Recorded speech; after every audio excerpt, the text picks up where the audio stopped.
샬롬, 좋은 아침입니다. 이요한 목사입니다. 하나님의 말씀으로 하루를 여는 오늘 다시 시작 다시.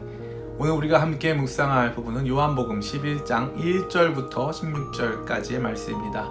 이 중 우리가 집중하기 원하는 구절은 바로 4절 한 절 말씀입니다.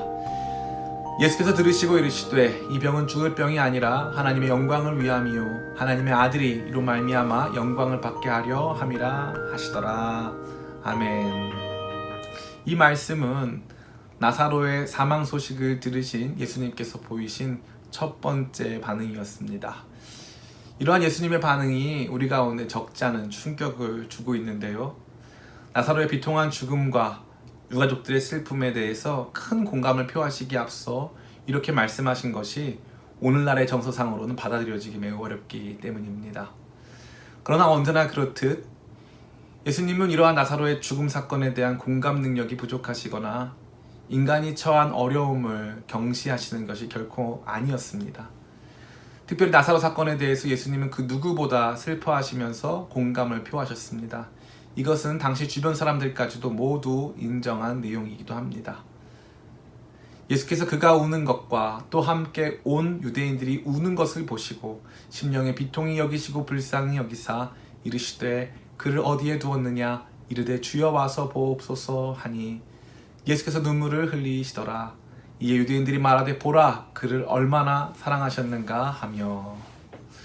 그러니까 예수님께서도 우리와 같은 마음으로 슬퍼하며 공감하시는 가운데에서 그럼에도 불구하고 당신이 행하실 일로 말미암아 나사로에게 일어날 일이 도리어 하나님께 영광이 되는 위대한 사건이 될 것을 먼저 말씀하고 계신 것입니다.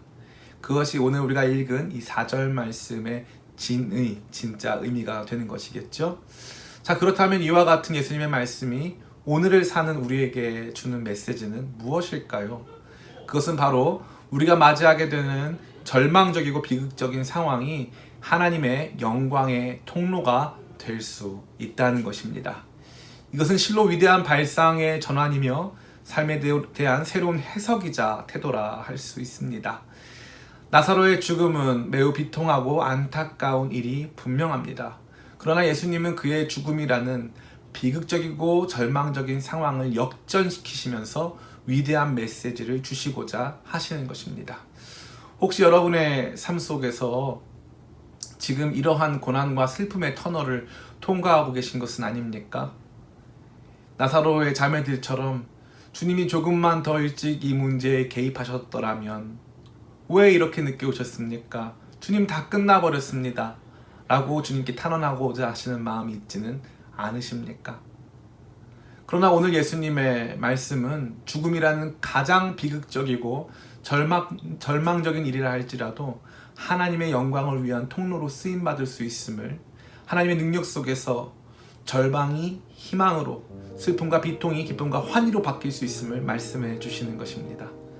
어떠한 슬픔과 절망 속에서도 오늘 이 말씀으로 용기를 얻는 우리가 되기를 간절히 원합니다.